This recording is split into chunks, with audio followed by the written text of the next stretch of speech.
Halo Ibu, Ibu suara Angel terdengar? Ya, jelas Angel. Angel apa kabar? Alhamdulillah baik Ibu. Ibu gimana kabarnya? Sehat, Alhamdulillah. Alhamdulillah. Oke, sebelumnya Angel mau nyapa-nyapa dulu nih teman-teman yang lagi bergabung nih di live Instagram kita kali ini. Halo semuanya, selamat malam minggu yang lagi di jalan atau yang lagi main-main sama temannya atau bahkan yang lagi berbaring di kasur berbaring nyaman di kasur. Selamat malam, semoga semuanya sehat ya.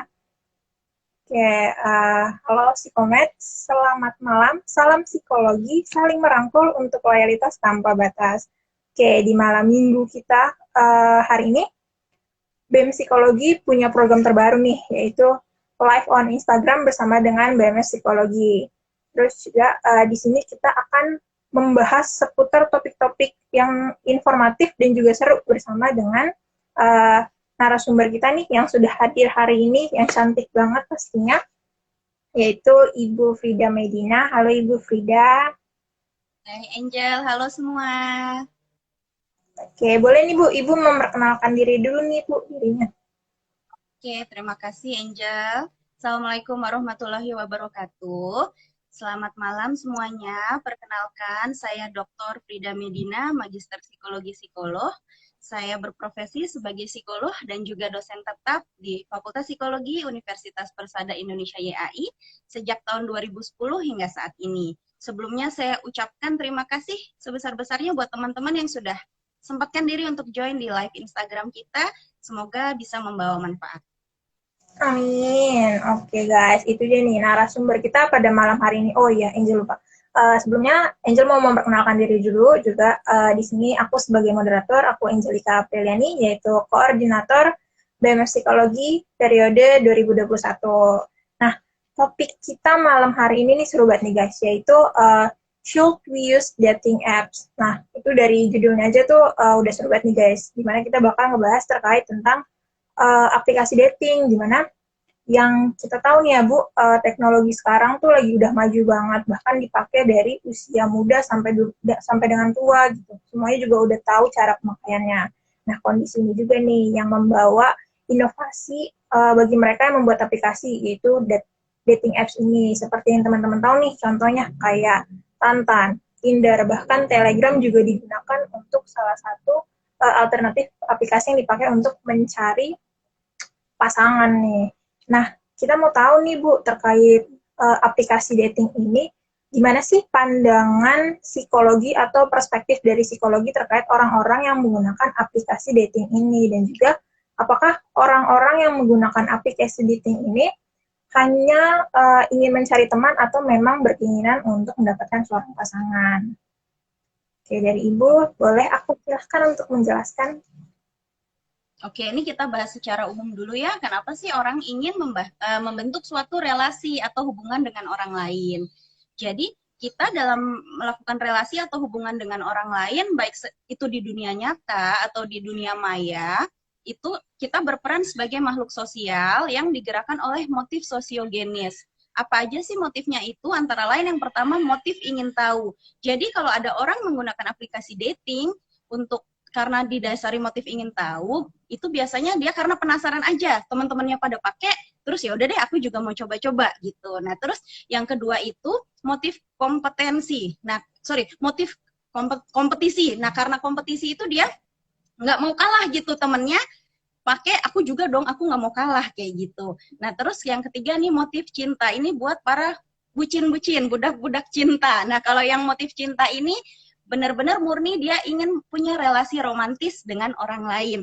Nah, yang terakhir itu motif harga diri. Nah, kalau motif harga diri ini dia menggunakan dating apps itu untuk meningkatkan harga dirinya. Misalkan dia mencari ini apa namanya?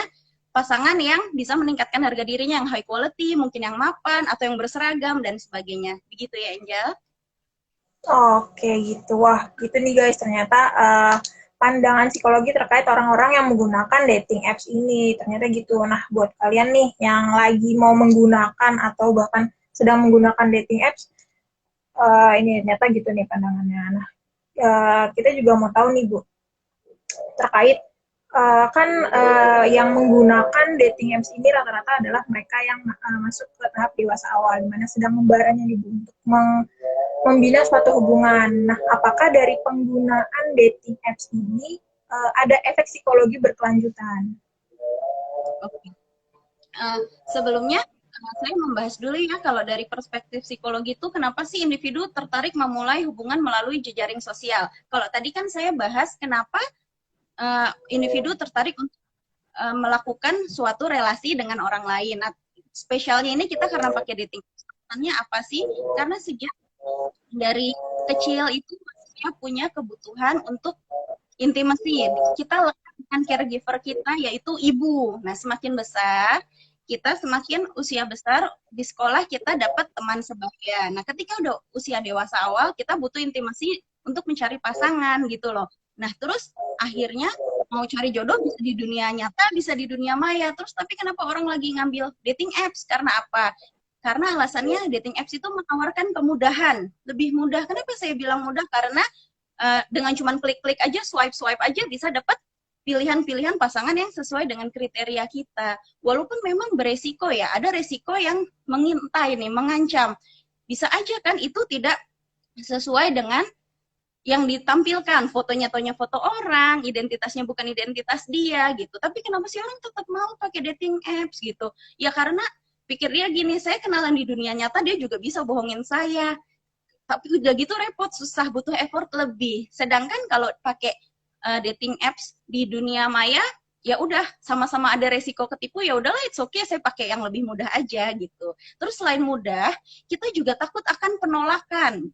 Jadi manusia itu selalu takut ditolak. Nah kalau ketemuan langsung, terus tiba-tiba dia nggak tertarik sama kita, terus dia nolak, terus dia nggak ramah, atau terus dia ghosting pura-pura ke toilet, terus dia nggak balik gitu. Itu rasanya sakit gitu loh. Jadi manusia itu supaya menghindari penolakan, nah kalau dating apps kan bisa pilih-pilih. Ketika chat dianya nggak ramah, nggak oke, ganti kayak gitu. Jadi seperti itu. Nah kalau ditanya ada efek psikologis atau enggak, pasti ada ya. Kenapa?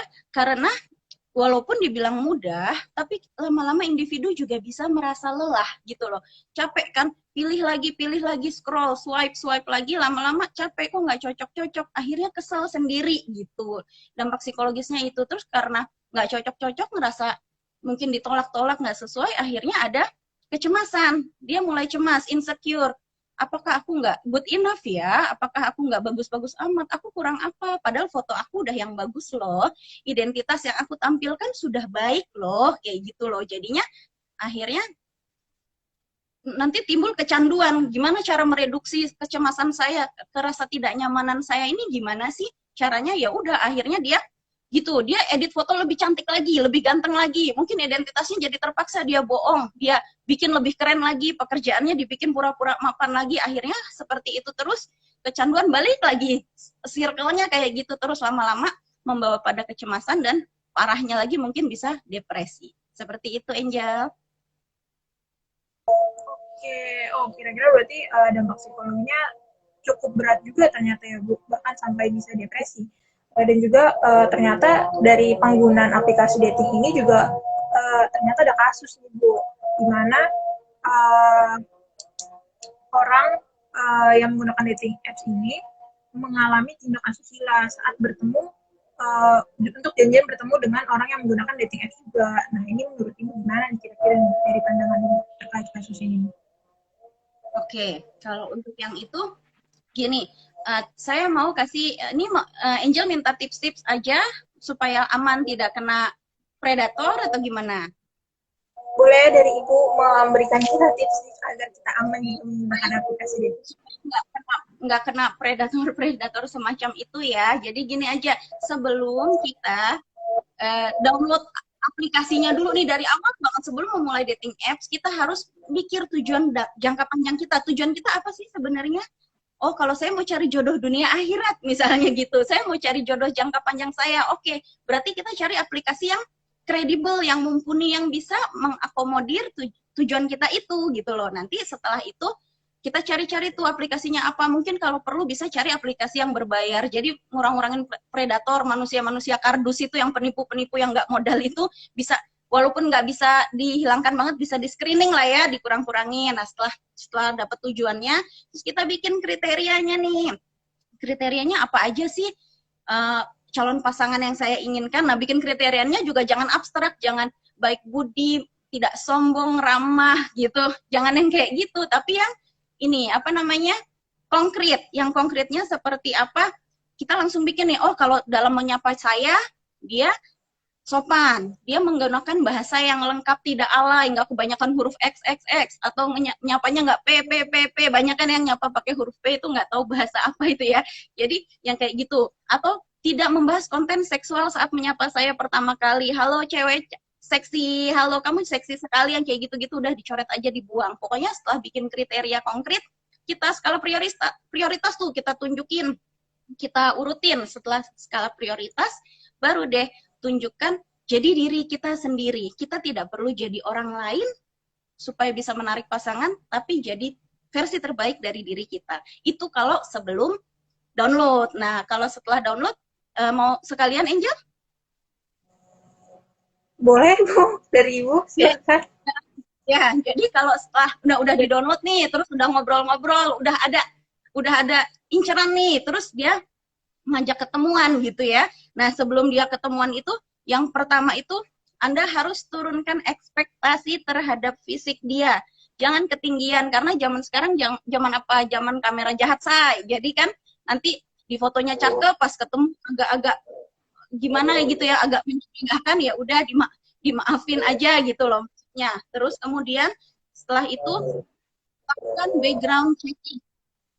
Anda bisa lakukan background checking itu kalau misalnya gini loh, dia ngakunya saya dokter, terus tanya lulusan mana, kita kan bisa googling searching, oh saya lulusan Universitas Persada Indonesia YAI gitu kan, lo pas dilihat di Google, ya iya aja nggak ada fakultas kedokteran, bisa-bisanya dia ngaku dokter, oh berarti bohong, ya udahlah coret pembohong gitu. Terus Anda juga bisa video call, supaya bener nggak sih orang yang foto itu, biar nggak zong gitu loh, jangan-jangan dia pakai foto orang lain, atau kalau dia mungkin maunya berseragam terus taunya salah seragam, padahal angkatan apa dia pakainya, angkatan apa gitu. Jadi seperti itu ya. Nah, udah setelah itu Anda pas mau ketemuan utamakan keselamatan ya. Jangan pulang dan pergi bareng dia, nggak boleh. Jadi harus pulang dan pergi dengan diri kita sendiri atau diantar keluarga atau apa boleh. Di tempat umum yang bukan tempat private seperti kamar hotel gitu-gitu nggak boleh. Kalau di tempat umum mau diapa-apain teriaknya gampang. Terus standby handphone, kasih tahu keluarga atau teman-teman kalau Anda ketemuan di suatu tempat. Jadi kalau ada apa-apa telepon bisa minta tolong. Dan kita sendiri harus punya exit plan. Kalau dia mau jahatin kita udah siap, misalnya bawa semprotan merica atau apa, semprot aja matanya kayak gitu. Paling begitu ya. Nah, terus setelah itu paling terakhir gunakan firasat kamu. Feeling itu nggak pernah bohong kok. Kalau dia too good to be true, terlalu bagus untuk menjadi nyata itu, misalnya dia ngomongnya terlalu muluk-muluk, dia bilang dia anak sultan, punya permadani terbang, dia punya mobil terbang, punya apa segala macam, jangan malah terlena, jangan malah silau, tapi tarik nafas, pakai logika, tinggalin. Berarti kalau too good to be true ya berarti mungkin saja dia berbohong. Paling gitu ya Angel ya. Oke, oh iya. Tadi Ibu sempat nyinggung juga nih sedikit terkait teori intimasi, Ibu. Itu kan dari salah satu tokoh kita nih, tokoh psikologi, Erik Erikson. Nah, Ibu boleh nggak Ibu jelasin lagi sedikit gitu untuk pengenalan teman-teman kita? Apa sih hubungannya teori itu sama dating apps ini nih? Oke, teori intimasi itu dari teori perkembangan psikososial dari Erikson ya. Kemudian di tahap ini manusia itu ada tahapan intimacy versus isolation. Jadi di tahap ini manusia itu butuh relasi romantis dengan pasangan. Nah, terus hubungannya sama dating apps, karena kalau udah umur sekitar 19 sampai 40 tahun itu butuh teman, kemudian butuh pasangan, kita akan mulai cari di dating apps misalnya. Nah, tapi terus kalau kebutuhan itu tidak terpenuhi, biasanya akan menyebabkan rasa rendah diri, rasa isolation itu loh, kesepian, kesendirian, paling seperti itu. Oke, gitu ya. Berarti terkaitannya antara teori Erik Erikson dan juga pengguna dating apps ini. Oh iya, untuk teman-teman yang lagi nonton live kita, yang punya pertanyaan untuk kita, boleh banget nih ditulis di kolom Q&A di bawah atau kolom komentar di bawah. Nanti bakal Angel bacain untuk bisa dijawab sama Ibu Frida. Oke, terkait dating apps ini juga. penjelasannya tadi udah banyak. Terus uh, selain itu uh, dari ibu nih, tadi kan efek-efeknya juga udah dijelasin sama ibu, terus juga dampak psikologi juga sudah dijelaskan. Kira-kira coba kita cek dulu apakah ada pertanyaan dari teman-teman semua ya Bu. Atau boleh saya tambahin sedikit Angel? Tadi terkait Angel kan bertanya ya soal gimana sih kita tahu ya kalau kita ini cuma butuh teman atau butuh pasangan, butuh relasi romantis gitu. Ini juga penting untuk Anda supaya mengetahui sebenarnya kamu tuh udah butuh cari jodoh belum sih? Apa cukup dengan jomblo seperti ini kayak gitu. Nah, jadi mesti dibedain dulu nih. Kalau single itu prinsip, kalau jomblo itu nasib, katanya gitu kan. Jadi kalau Ya. supaya Anda tahu nih, kalau single itu prinsip berarti Anda happy aja dengan keputusan ini apa namanya? Anda tetap single, tetap happy. Kalau yang jomblo nasib itu sebenarnya pengen cari jodoh tapi belum dapat yang cocok. Nah, supaya tahu tuh gimana sih kalau Anda ciri-ciri sudah harus mencari jodoh. Yang pertama itu Anda tuh suka galau, uring-uringan. Kalau ngelihat temen atau orang lain bermesraan kayak gitu loh, ada yang punya pacar atau apa tuh suka kepikiran aku kapan ya, terus dengar teman udah pada nikah semua, aku belum, itu kamu galau kepikiran gitu. Kalau kita kayak gitu itu salah satu tandanya. Terus selain itu suka gonta-ganti status atau foto atau upload selfie di media sosial terus-terusan dengan tujuan menarik perhatian lawan jenis atau orang yang kita sukai, itu juga. Terus juga kadang merasa minder, insecure, apa aku tidak good enough gitu. Nah, terus setelah itu yang paling penting, kalau Anda sudah nggak nyaman menjalani hidup, udah nggak enjoy, berarti itu tandanya Anda sudah butuh, benar-benar emang butuh cari pasangan gitu. Tapi kalau kebalikannya, mau ada teman pacaran, teman nikah Anda tetap enjoy, nggak peduli, terus nggak cepet marah, nggak cepet apa, terus ditanyain orang kapan nikah Anda dengan santainya jawab ya kalau nggak Sabtu Minggu misalnya kayak gitu, nggak kebawa perasaan Anda tetap enjoy, berarti tandanya memang itu single tapi prinsip Anda single yang happy. Jadi nggak apa-apa, nggak usah buru-buru, Anda mungkin mau mapan dulu, mau cari kerja karir dulu, itu tidak menjadi masalah. Seperti itu ya. Jadi mulai dipikir-pikir, gue single tapi prinsip apa jomblo tapi nasib nih kayak gitu ya kan. Oke, Oke. oke. Oke, oh ternyata gitu nih teman-teman. Oke, walaupun single tapi happy, tapi bukan berarti penggunaan aplikasi ini bisa disalahgunakan ya Bu. Misalkan cuma buat main-main aja, ntar tiba-tiba ada yang ngechat terus di ghosting, kan sakit juga Bu di ghosting ya Bu. Oke. Benar. Nah, ini tadi kita ada pertanyaan nih Bu dari teman kita yaitu Melani. Katanya gini nih Bu, gimana ya caranya menyadarkan teman yang mudah percaya padahal baru kenal? Itu gimana tuh Bu kira-kira? Berarti sering gitu ya, kalau misalnya temennya aja sudah sampai gregetan tapi udah percaya tapi baru kenal, mungkin Anda bisa bantu searching berita-berita di internet tentang korban-korban predator seksual, kemudian terus korban-korban penipu-penipu yang dunia maya itu kayak gitu, yang mungkin kan kadang-kadang ada yang memanfaatkan materi juga, minta dikirimin pulsa, minta ditransfer, pokoknya ini nabung buat kita menikah sayang, misalnya gitu, terus percaya. Terus banyak yang juga pura-pura jadi abdi negara berseragam gitu, itu juga banyak. Pokoknya korban-korban kayak gitu kalau bisa sering-sering disadarin aja, di-share, terus apa, Anda sharing, ngobrol, curhat, cerita-cerita kayak gitu sih, insya Allah pelan-pelan dia akan sadar. Jadi tetap aja setiap dia cerita, Anda sadarin kembalikan ke jalan yang benar aja gitu loh. Jadi insya Allah ini apa namanya bisa bisa nggak gampang percaya lagi. Atau suruh nonton ini sekarang. Suruh nonton live kita sekarang. Dia tuh gitu ya kan. Oke. Oke, nah Mei gitu jawabannya. Jadi kita sebagai teman juga mengingatkan mereka bahwa nggak boleh nih kita langsung percaya sama mereka. Kita tadi yang udah dibilang sama Bu Fida juga, kita harus tahu tracking dia gimana orangnya, terus juga tahu latar belakang mereka kayak gimana, benar gitu ya Bu. Terus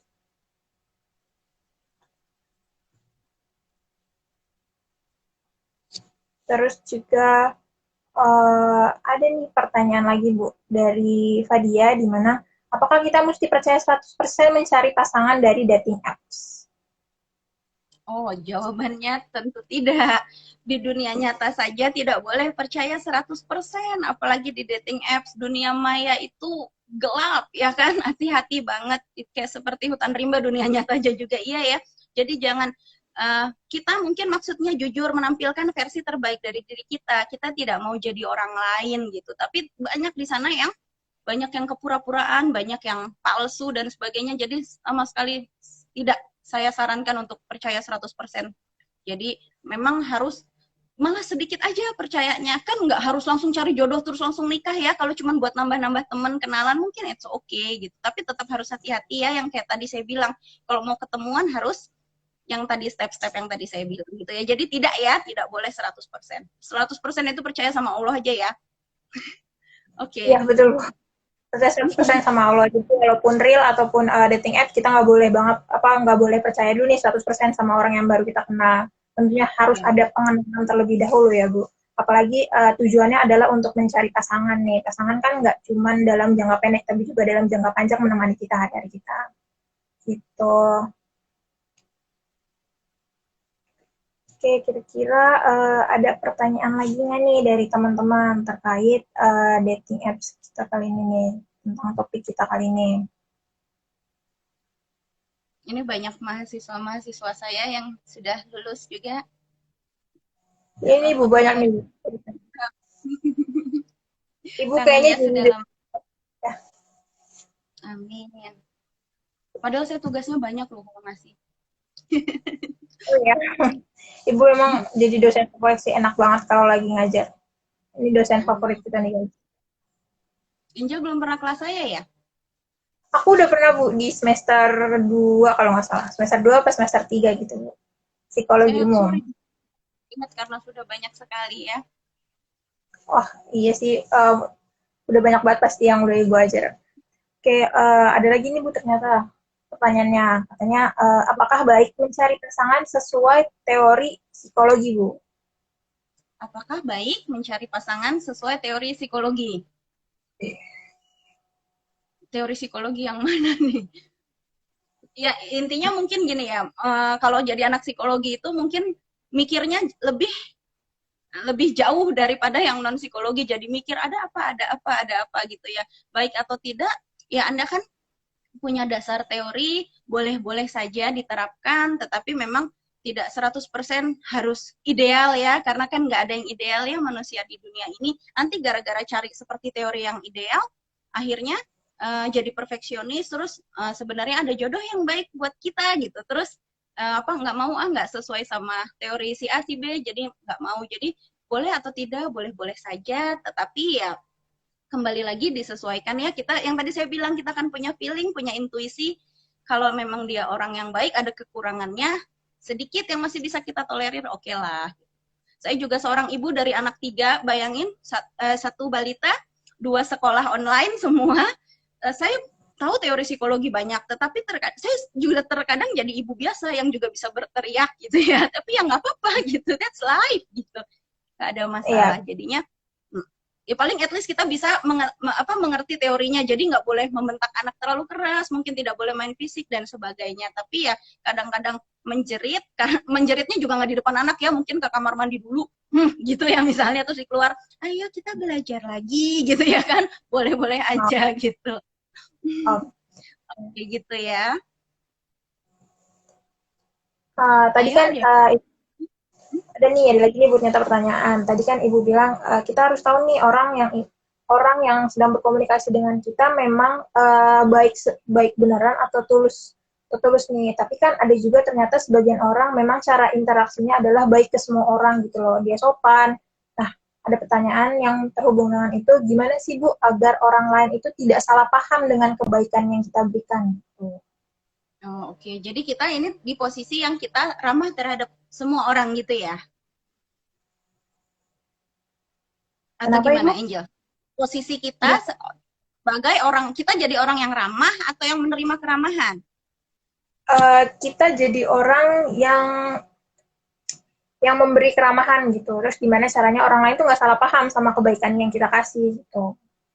Oke, kalau kayak gitu ya mungkin kita yang harus tetapkan batas-batasan diri kita pribadi ya.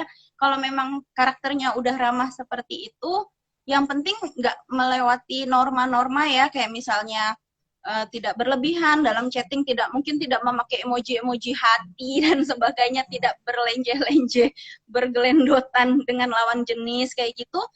Itu sih nggak masalah ya menurut saya. Kalau perkara ada orang baper, GR, dan salah paham, ya itu urusan dia sebenarnya gitu. Yang penting kita kan tidak melayani lebih lanjut gitu loh. Ya memang susah sih kadang-kadang orang mungkin dia udah punya istri terus nanti kamunya ramah gitu. Angel ramah misalnya terus ada apa laki-laki udah punya istri terus istrinya marah gitu. Padahal kan harusnya istrinya jangan marah sama Angel karena Angel memang begini. Masa mau dirubah? Marahinlah suaminya celamitan gitu kan. Jadi maksudnya yang nggak ada masalah. Penting kita tahu batasan-batasan ramah sama genit sama lenje itu kan beda ya. Jadi yang penting kita tahu batasan-batasannya. Oke, nah gitu guys ternyata. Jadi apalagi kan kita lagi di masa pandemi gini, di mana interaksi kita tuh ternyata kebanyakan online. Jadi cara typing juga menentukan respon dari orang yang kita ajak interaksi. Ada lagi nih Bu, masuk pertanyaan. Di mana pertanyaannya itu, gimana sih Bu cara agar tidak terlalu berekspektasi pada orang lain? Jadi mungkin gimana sih maksudnya cara kita menahan diri untuk nggak terlalu berharap nih ke orang lain gitu. Oke, kalau itu Apalagi sih tergantung diri kita ya. Kita harus buat batasan-batasan nih. Maksudnya tetap aja yang tadi kayak saya bilang, kita harus cek semuanya. Apakah dia ramah sama kita aja, apakah dia kayak gitu sama kita aja, atau jangan-jangan sama semua orang. Kita mesti cari tahu lebih lebih dalam. Kalau ekspektasi, ya kadang-kadang namanya manusia biasa wajar ya berekspektasi. Cuman kan gimana caranya supaya kita nggak sakit hati, ya kita harus research lebih lanjut. Kita cari tahu apakah dia beneran serius dengan kita dan sebagainya. Dan tadi gunakan feeling atau intuisi kita ya. Jadi tetap aja research. Terus jangan berikan 100% rasa cinta kamu. Jangan nak, kamu tuh masih muda. Masih banyak ikan di laut ya. Jadi tenang aja, masih banyak ikan di laut. Nggak ada dia, kamu bisa bilang, kalau putus pacaran saya nggak bisa hidup tanpa dia, minggu depan kamu juga masih hidup, tenang aja gitu loh. Ya kan? Paling mantan kamu nanya, kok masih hidup? Gitu, kok belum mati? Gitu ya kan? Jadi maksud saya, masih banyak ikan di laut. Jadi jangan berekspektasi, itu semua dari diri kita sendiri. Tetap harus jaga, kasih sedikit ruang untuk diri kamu. Jadi kalaupun dia pergi, ya sudah diikhlaskan gitu. Oke. Nah tadi Ibu agak nyinggung tentang intuisi. Gimana sih Bu cara kita buat meningkatkan intuisi kita nih Bu?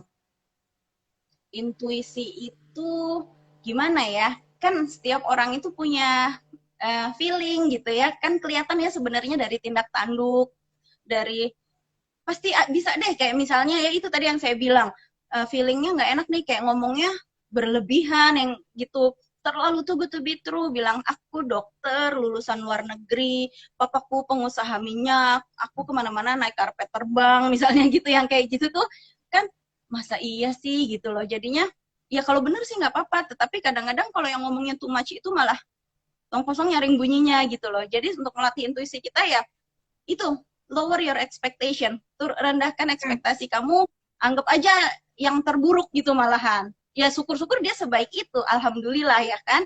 Tapi kalau misalnya ternyata dia apa tidak sebaik itu kan kita nggak kecewa terlalu dalam gitu. Gitu pokoknya yang penting diri Anda itu berharga, jangan terlalu menaruh harapan banyak-banyak pada pasangan. Diri kita apa, cintai diri kita dulu deh. I love myself gitu, saya sayang diri saya, terima kasih saya sudah kuat sampai hari ini gitu. Nah kalau udah kita sayang sama diri kita mau disakitin orang juga kita udah punya benteng gitu, kurang lebih begitu ya. Oke.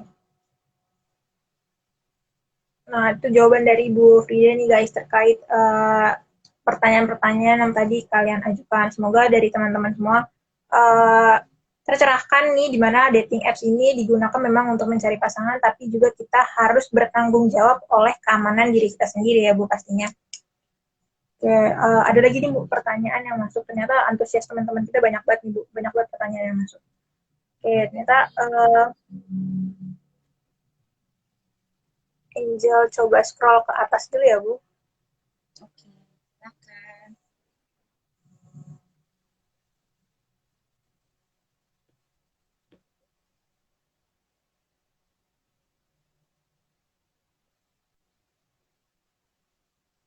Oke, ini tadi ada pertanyaan yang sempat Angel baca, katanya gimana sih Bu cara kita mengurangi ekspektasi? Cara kita mengurangi ekspektasi tadi kan yang saya sudah mirip ya, bahwa ya udah jangan 100% berikan harapan, kepercayaan kayak gitu kepada orang lain.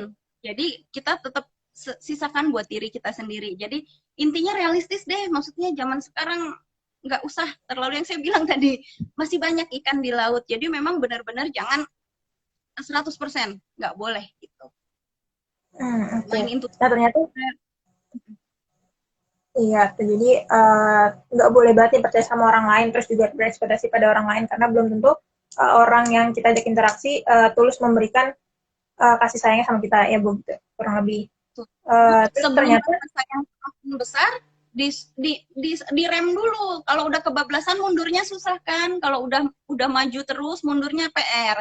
Tapi kalau apalagi cuma jalan satu arah ya mundur kan capek gitu. Jadi yang benar direm, jangan sampai mentok. Kalau direm Anda stay in place, insya Allah ekspektasi tidak akan terlalu jauh kayak gitu. oke. Oke, nah ternyata penggunaan aplikasi dating ini kan kadang walaupun kita udah berinteraksi sudah semakin jauh, ternyata asik nih orangnya, ternyata klop juga sama kita, dan juga ternyata orangnya itu memang benar-benar baik, tapi kan siapa tahu karena interaksinya hanya sebagai online, ada aja nih misalkan tiba-tiba dia pergi entah tanpa alasan atau sebagai lainnya gitu, yang membuat kita jadi overthinking nih Bu. Nah, gimana cara kita untuk nggak selalu overthinking sama pasangan online kita nih? Untuk tidak terlalu overthinking.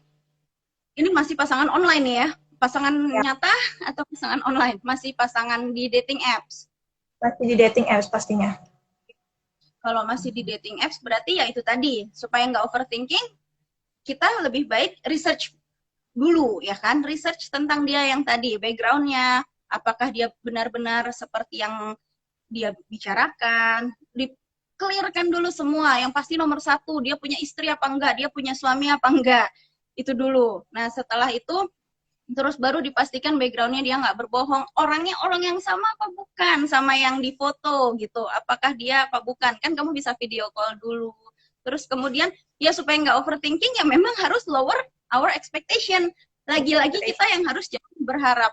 Ngapain juga mengoverthinking orang yang kita belum pernah ketemu, ngapain juga kita mikirin dia, mendayu-dayu dia aja chatting aku sayang kamu sambil makan Indomie misalnya gitu. Kitanya udah yang aduh gitu ya, terus dianya cuma sambil makan Indomie sambil main game. Kita cuma dianggap segitu aja kan, ya ngapain overthinking sia-sia gitu loh. Yang bener ya nggak apa-apa buat nambah relasi, buat nambah teman, terus nanti kalau misalnya ketemuan dengan cara yang aman terus cocok bisa lanjut, itu hal yang berbeda ya, boleh-boleh saja gitu.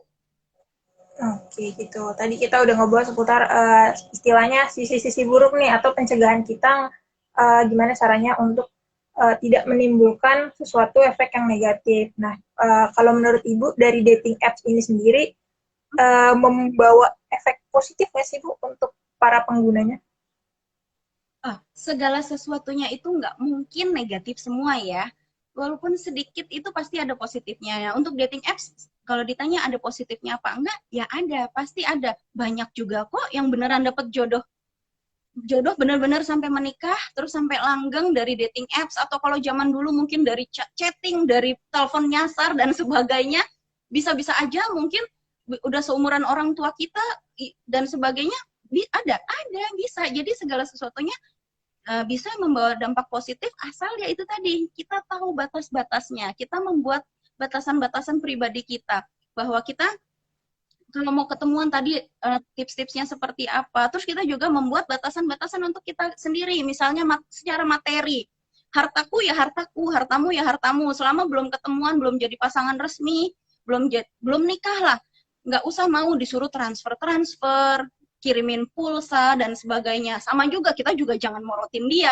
Kita nggak mau diporotin, kita juga jangan porotin dia gitu loh. Terus kemudian juga secara emosional. Emosional dia itu bukan tanggung jawab kita. Jadi misalnya dia mau teleponan sama kita sampai malam, terus kita capek, kita mau tidur, terus dia marah, ya udah biarin, batasan saya itu emosionalmu urusanmu, emosionalku urusanku, aku tidak punya tanggung jawab buat menenangkan hati kamu gitu loh. Terus kalau fisik juga ya, ya kalau sudah ketemu jangan mau dipegang-pegang tanpa konsen kita, tanpa kemauan kita, atau juga jangan mau disuruh kirim foto bugil dan sebagainya, itu jangan sampai, naudzubillah min dzalik, jauh-jauhin hal yang kayak gitu, karena itu bisa nanti buat memeras Anda dan sebagainya.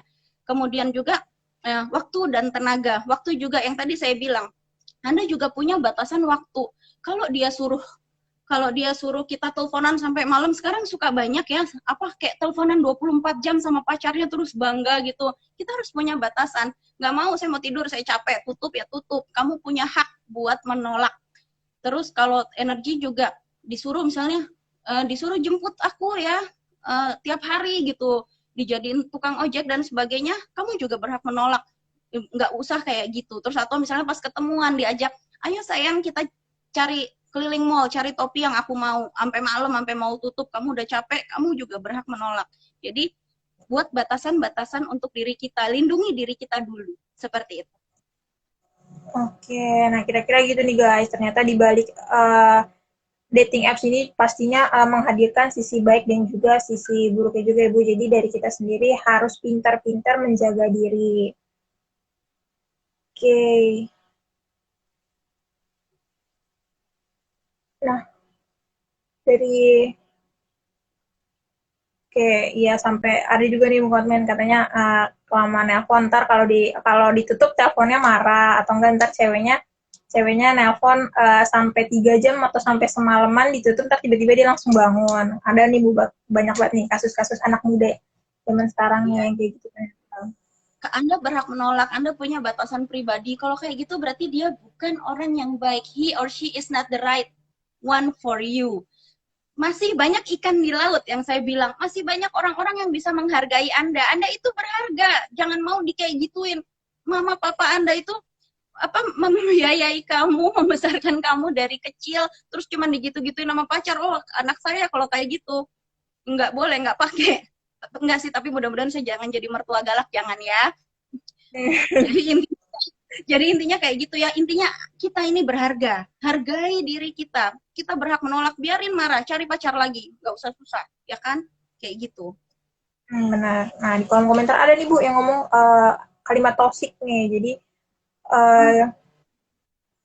hubungan semoga teman-teman yang menggunakan aplikasi dating ini nggak sampai terjalin hubungan toksik ya Bu, apalagi belum ketemu tiba-tiba udah ngelarang-larang nih kamu nggak boleh kayak gini ya, kita belum sebelum kita ketemu gitu nih, orang-orang toksik kayak gitu jangan sampai ya teman-teman. Iya, jangan sampai. Yang tadi saya bilang, punya batasan pribadi. Kalau yang kayak gitu kita berhak pergi, kita berhak meninggalkan dia. Yang penting ya itu tadi, jangan sampai ada sesuatu yang buat memeras kita, mengancam kita gitu loh. Kalau nggak ada apa-apa, bodo amat, diblokir aja gitu kan, udah pergi jauh. Seperti itu. Oke, nah ini ada pertanyaan nih Bu buat Ibu, katanya selamat malam Ibu Frida, izin bertanya, sebenarnya boundaries terhadap pasangan harus sampai hubungan kita berapa lama sih? Atau bahkan sampai nikah pun kita tetap harus punya boundaries buat pasangan kita. Nah, ini gimana? Oke. Kalau boundaries itu yang pasti, kalau pacaran itu harus ya, karena sebenarnya pacaran itu kan nggak resmi ya, ya maksudnya Anda dekat aja, dating gitu, pasti harus ada boundaries ya. Terus kalau untuk menikah ada boundaries atau enggak, sebenarnya itu tergantung kesepakatan masing-masing. Ada yang boleh sharing handphone misalnya, sharing tidak ada rahasia lagi. Terus tapi ada juga yang prinsipnya kita tidak ada rahasia, cuman aku menghormati privasi kamu, kamu menghormati privasi aku. Aku tidak akan geratak-geratak handphone atau dompet kamu sesuka aku. Kalaupun aku mau lihat, aku izin. kayak gitu. Jadi semua itu sih tergantung kesepakatan kita ya. Jadi diomongin di awal sebelum nikah, jangan sampai berantem. Ada kan yang cuman berantem gara-gara taruh anduk di kasur gitu ya, anduk basah gitu kan. Jadi hal-hal yang kayak gitu tuh benar-benar dibahas. Suami suka taruh handuk basah di kasur, si istri marah-marah gitu. Padahal simpel sih, udahlah dijemurin misalnya kayak gitu. Nah, ya intinya gitu ya. Jadi itu semua kalau boundaries untuk pernikahan itu benar-benar kesepakatan masing-masing. Kita nggak boleh menghujat. Kayak misalnya, ih lo apaan sih? Masa lo nggak boleh lihat HP laki lo? Ya udah, itu kan rumah tangga dia, biarin aja, nggak ngerugiin kita ini. Kayak gitu. Jadi intinya sih semuanya tergantung kesepakatan gitu ya. Tapi tetap harus ada me time ya kalau menurut saya sih. Maksudnya harus ada me time, harus ada juga privacy. Saya rasa sih nggak ada masalah ya. Yang penting kan tidak menyembunyikan sesuatu kebohongan atau apa. Kalau dia mau lihat silahkan lihat, tapi bukan berarti harus geratak-geratak buka-buka kayak gitu kan rasanya nggak nyaman juga ya kalau dibuka-buka kayak gitu. Misalnya sayang aku mau lihat HP kamu, oh ya udah silahkan. Bukan orangnya tidur terus kita lihat-lihat kan, ya nggak usah kayak gitu juga. Ya gitu itu tergantung kesepakatan masing-masing pasangan sih kalau itu. Oke. Oke, sebelumnya tadi kan udah dijelasin tentang batasan boundaries nih, Bu. Mungkin kayaknya dari teman-teman ada nih yang belum ngerti. Boundaries itu apa sih benernya, Bu? Oh, boundaries itu ya apa ya? Batasan tuh apa ya? Ya pokoknya hal-hal apa aja sih yang kita batasin yang orang tuh nggak boleh ngelanggar gitu loh. Yang orang tuh tidak boleh cross the line. Jadi kita melingkari diri kita kayak dikasih pagar gitu. Pokoknya gue maunya gini gini gini gini. Orang nggak boleh cross the line gitu loh. Kalau orang cross the line, apa itu hak saya untuk menolak, hak saya untuk bilang tidak kayak gitu. Dan nggak usah nggak enak diri-diri kita kok, ya kan? Gitu. Oke. Oke, gitu nih guys, nyata jawabannya dari Bu Frida. Oke, nyata banyak banget nih. Pertanyaannya yang muncul, Angel sampai bingung nih, mau bacain pertanyaan yang mana lagi nih.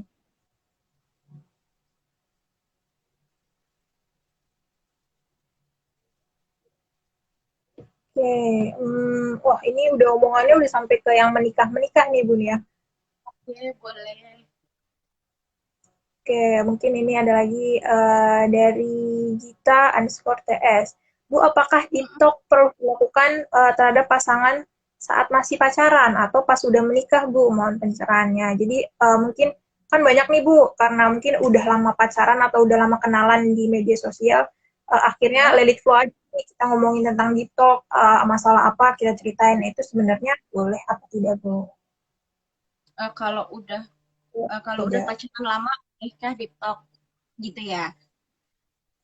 Tergantung nih masalah apa. Cuman kalau misalnya memang sudah mau menikah, deep talk-nya itu tentang nanti kita gimana sih gitu loh. Kayak aturan main buat nanti kalau pas sudah nikah gimana sih kayak gitu. Itu malah nggak apa-apa sebenarnya. Hal-hal yang nantinya bisa jadi kesepakatan kan. Jadi nggak kaget-kaget lagi tuh sebenarnya nggak apa-apa ya. Tapi tetap ada hal-hal mungkin ada yang kalau privacy terlalu tabu atau gimana mungkin ya pinter-pinter kita lah ya yang kira-kira sekiranya pantas atau tidak. Tapi kalau misalnya cuma untuk bahas nanti kita kalau nikah saya nggak mau ya kamu buka-buka handphone saya tanpa izin, nggak mau buka-buka dompet seenaknya misalnya. Terus kalau kalau ini apa namanya, kalau taruh anduk basah jangan di kasur misalnya kayak gitu. Itu tuh boleh-boleh aja. Jadi tetap ada apa namanya boleh, tapi ya kalau yang terlalu tabu misalnya tentang apa ya, hal-hal yang intim, area intim dan sebagainya mungkin enggak ya. Uh, Memang tergantung masing-masing preferensi masing-masing orang. Oke, nah gitu nih guys ternyata. Jadi mungkin untuk di talk itu tergantung kesepakatan orang-orang ya Bu. Mereka mau sampai mana menceritakan tentang masalah hidupnya ke orang yang memang dipercayakan ini. Nggak beda jauh ya Bu interaksi antara online dan juga offline ternyata. Asalkan kita pintar untuk menjaga diri. Oke, ada lagi nih Bu kayaknya pertanyaan terkait uh, self disclosure. Jadi menurut Ibu seberapa penting sih self disclosure bagi pengguna dating apps demi melindungi identitas diri kita? Oke, self disclosure itu kan gimana kita revealing ourselves ya, kita membuka diri kita terhadap orang lain yang kita ajak komunikasi. Sebenarnya self disclosure itu tuh ada step-stepnya. Uh, yang pertama itu basa-basi dulu. Jadi kayak tahap perkenalan itu kita kan nggak ada relasi, nggak ada hubungan sama sekali tuh sama orang itu. Nah, basa-basi dulu level pertama. Nah, level kedua itu kita mulai ada kontak, kita ngobrol, tapi bukan tentang diri kita pribadi. Misalnya kita membahas topik-topik orang lain, misalnya kita membahas apa ya, berita yang lagi hangat, misalnya membahas artis dan sebagainya. Itu sudah ada kontak tapi belum privat. Nah, level ketiga itu udah mulai ceritain tentang pribadi, cuman yang masih yang masih ringan-ringan lah. Setelah itu yang keempat, kita udah mulai bertukar afeksi nih, udah mulai bertukar perasaan, udah mulai ada rasa sayang, kemudian mungkin berkirim teks yang lebih mesra dan sebagainya. Nah, nanti setelah itu yang kelima baru yang sudah nyaman sekali satu sama lain. Nah, pertanyaannya, seberapa penting self disclosure pada pengguna dating apps ya? Jadinya apakah perlu? Sedangkan kan katanya serem, banyak predator. Jangan terlalu membuka diri gitu kan. Nah, ya, perlu atau tidak saya bilang perlu, tapi cukup sampai level 2 saja. Jadi habis kenalan basa-basi, kemudian Anda boleh kontak tetapi tidak membahas hal-hal pribadi. Jadi boleh self disclosure hanya sampai tahap 2 saja. Nanti kalau setelah seiring berjalannya waktu, sudah ketemu, sudah cocok, baru boleh self disclosure yang berikut-berikutnya. Hal itu ya buat melindungi privasi kita ya, karena kita tidak tahu siapa yang kita ajak bicara, apakah dia orang yang baik atau bukan. Seperti itu ya, Angel ya. Oke. Kira-kira gitu nih guys, penjabaran dari narasumber kita malam hari ini. Nah, teman-teman ada lagi nggak nih pertanyaan terkait dating apps ini atau nggak terkait hubungan online? Sebentar ya Bu, aku bacain dulu ya.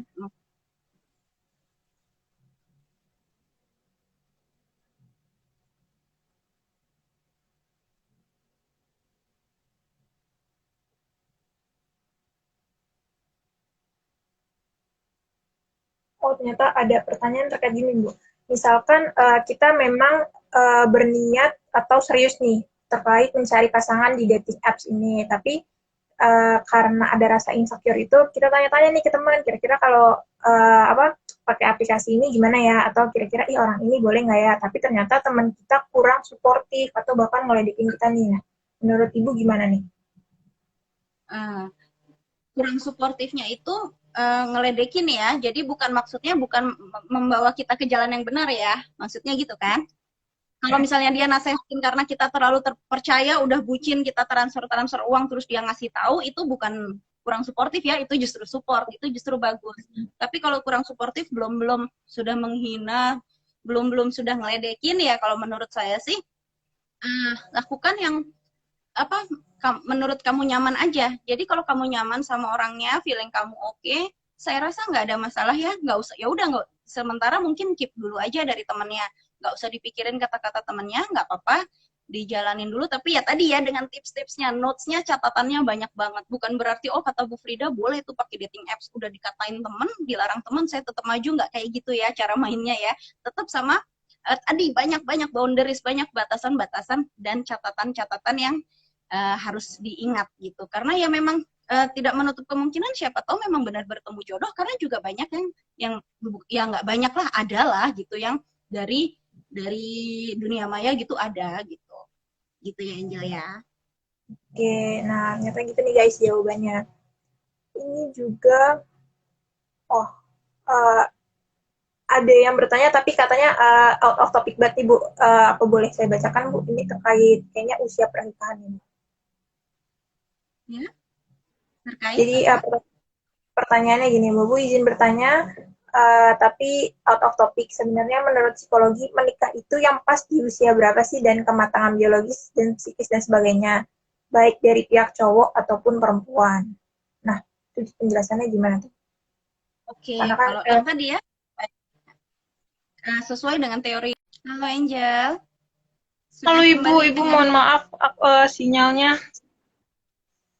Iya, tadi saya mau lanjut jawab, takutnya sayanya yang nggak ini gitu. Jadi saya panggilin terus, Angelnya diem aja, freezing, mematung.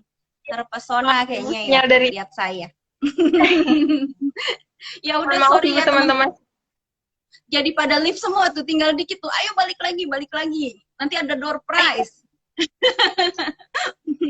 Ya, gitu ya. Sorry ya semuanya ya. Kita ulang ya. Maaf ya. Tadi Angelnya nyangkut. Oke, boleh kita lanjutin? Iya, Ibu, boleh dilanjut. Mohon maaf ya, Ibu. Oke. Yang lain, teman-teman yang lain mohon maaf ya. Namanya juga ini nih di dunia maya gini nih ya. Kalau di dunia nyata nggak kayak gini ya. Nggak pakai sinyal Bisa video langsung. ada. Oke. Gini ya, kalau menurut teori psikologi tadi ditanyakan umur yang pas buat nikah berapa sih gitu kan. Ya tadi kita sesuai dengan teori Erikson aja ya. Dari fase intimasi, fase membutuhkan pasangan atau kelekatan atau keintiman dengan orang lain di usia 19 sampai 40 tahun.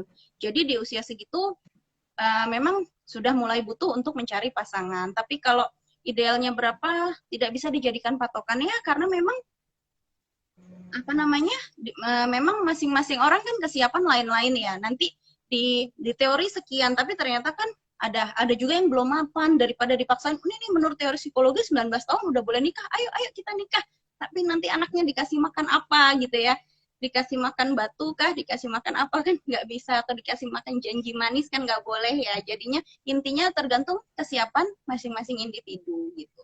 Biasanya yang cewek udah ngajak cepet, ayo sayang kapan lamar aku, cowoknya bilang nanti dulu gitu ya, terus akhirnya disamber orang, ya udahlah resiko kan, kayak gitu palingan. Jadi gitu ya kalau dari teori Erikson, fase intimacy versus isolation itu 19 sampai 40 tahun.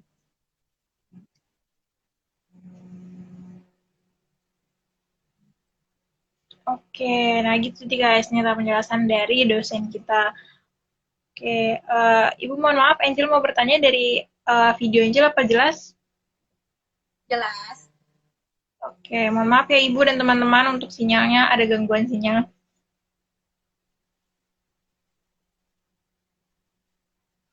Oke, ini tadi Ibu udah jawab banyak banget pertanyaan dari teman-teman kita semua. Ada lagi teman-teman yang mau bertanya, boleh banget nanti akan Angel tanyakan ke Ibu Frida. Oke, yang belum Siapa tahu join ada yang mau curhat Iya Ibu, tipis-tipis, tebel-tebel ya kan. ya tuh boleh tuh yang mau curhat di sini boleh. Siapa tahu ntar dari Ibu Frida ngasih saran nih sebagai orang yang berpengalaman kayaknya.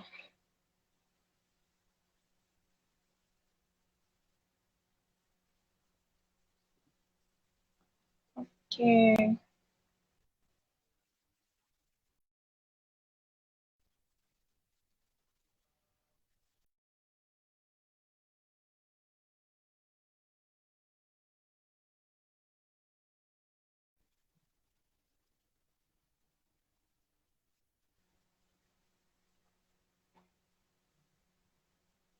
Angel rasa sinyal Angel agak kurang stabil ya Bu. Mohon maaf ya jika ada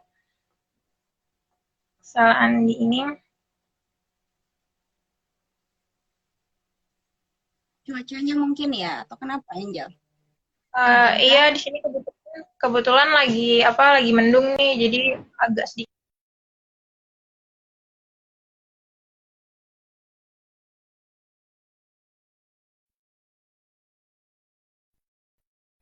Jalan, tapi oke.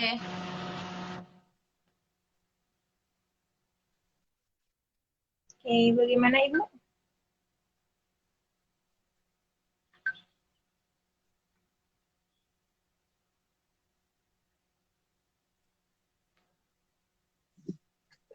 Ada pertanyaan nih Bu, tapi kayaknya agak sedikit jauh di mana dia menanyakan terkait gimana sih Bu caranya untuk mengembalikan kepercayaan dalam mencari pasangan ketika mempunyai trauma di masa lalu nih Bu. Oke, gimana caranya? Ini agak berat ya pertanyaannya ya. Kalau trauma itu memang susah ya. Traumanya dengan Traumanya pasangan. Nah, misalkan hubungannya dengan orang tua yang mungkin broken home mungkin. oke. Kalau trauma itu memang sebenarnya susah-susah gampang ya di apa namanya kita atasinya gitu. Jadi kalau misalnya ada broken home atau apa, memang pasti punya rasa takut untuk memulai suatu hubungan, takutnya nanti kecewa dan sebagainya. Ya mungkin kalau mungkin terlihat normatif ya jawaban saya. Jadi ya paling lower your expectation, rendahkan dulu ekspektasi Anda, jangan berharap terlalu tinggi. Jadi mungkin jalanin dulu, jangan cepat-cepat memutuskan membuat keputusan untuk menikah, kemudian dijalani dulu. Kalau misalnya memang siapa tahu he is the right one gitu atau she is the right one, boleh dilanjutkan ke jenjang yang lebih serius. Tapi kalau memang di dalam perjalanan itu terus memang Anda nggak seret dan sebagainya, bisa aja Anda mundur, karena memang kalau trauma itu kita hadapinya nggak bisa kita paksakan. Don't push yourself. Jadi jangan paksa diri Anda untuk mengatasi itu. Jadi memang pelan-pelan aja gitu loh. Jadi kalau memang tidak cocok, ya bisa untuk cari yang lain. Jadi nggak perlu buru-buru lah intinya kalau menurut saya gitu, pelan-pelan aja. Oke, nah ternyata gitu guys. Jika dari kita punya masa lalu yang setidaknya kurang enak bahkan menyebabkan trauma, bisa pelan-pelan aja nih nyari pasangan. Apalagi mencari pasangannya itu menggunakan aplikasi dating. Jadi pelan-pelan aja ya Bu.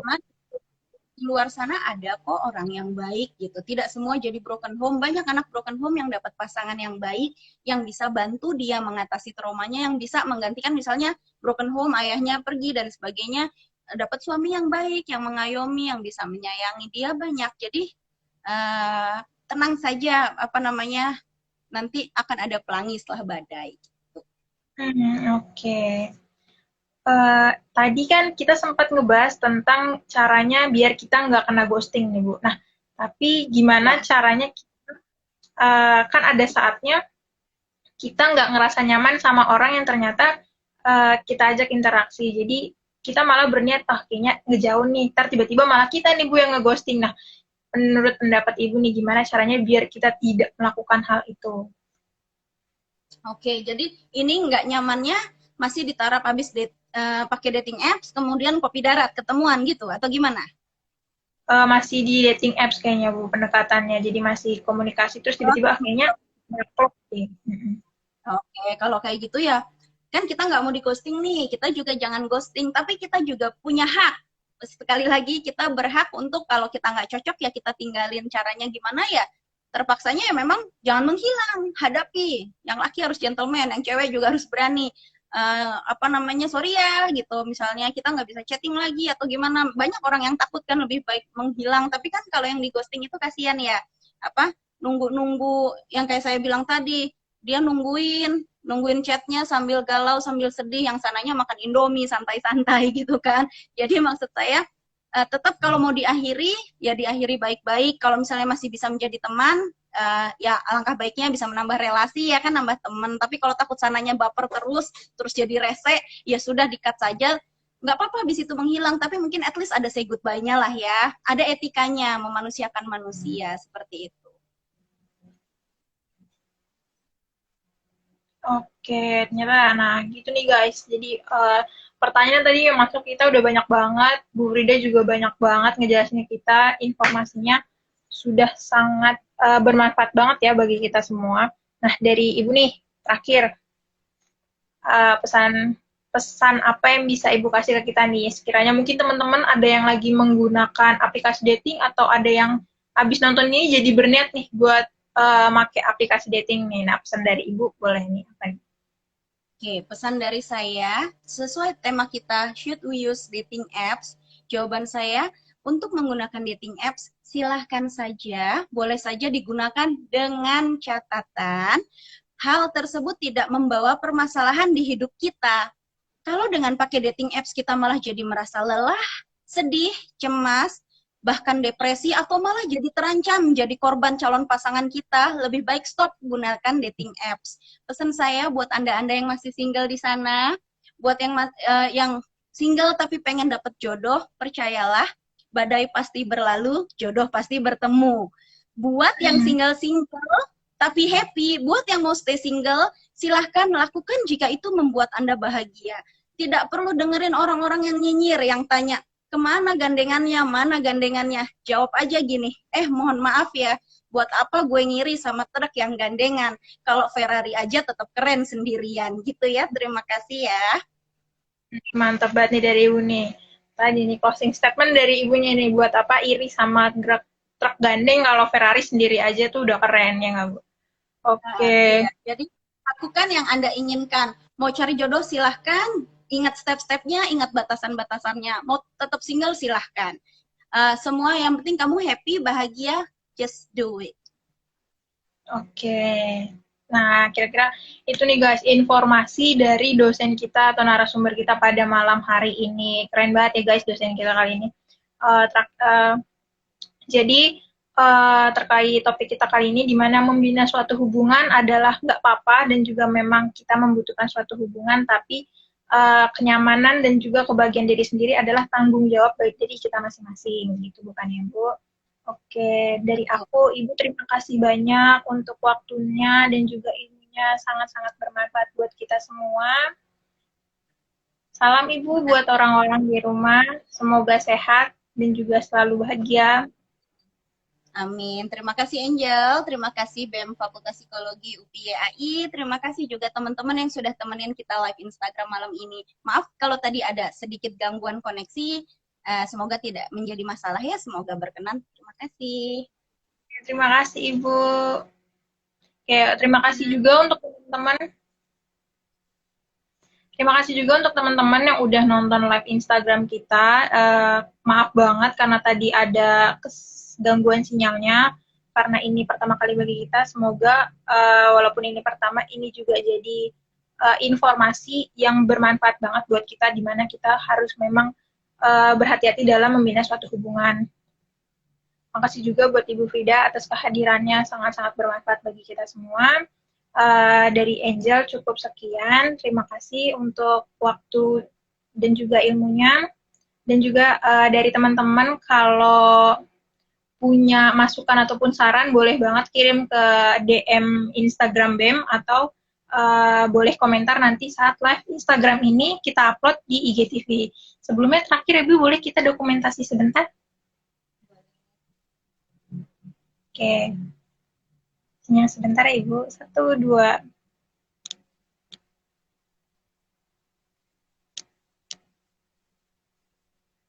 Oke. Terima kasih Ibu untuk waktunya. Salam untuk orang di rumah. Sehat selalu Ibu. Oke, Assalamualaikum. Dah semua, ada Angel. Bu.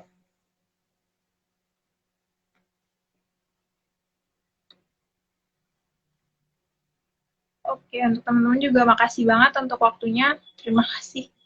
Mohon maaf ya kalau misalkan ada gangguan jaringannya. Terima kasih yang sudah mau menonton.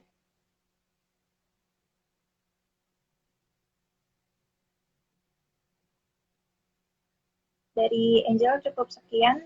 Terima kasih untuk malamnya. Terima kasih untuk sudah mau menemani kita di live Instagram ini. Semoga kita semua selalu dikasih kesehatan. Terima kasih untuk semangatnya dari tadi. Semangat banget Angel jadinya. Untuk kedepannya, mohon banget masukannya biar kita bisa live Instagram secara maksimal. Masukan dari kalian sangat bermanfaat buat kita. Terakhir dari Angel, terima kasih. Salam psikologi. Saling merangkul untuk loyalitas tanpa batas. Dadah. Thank you guys.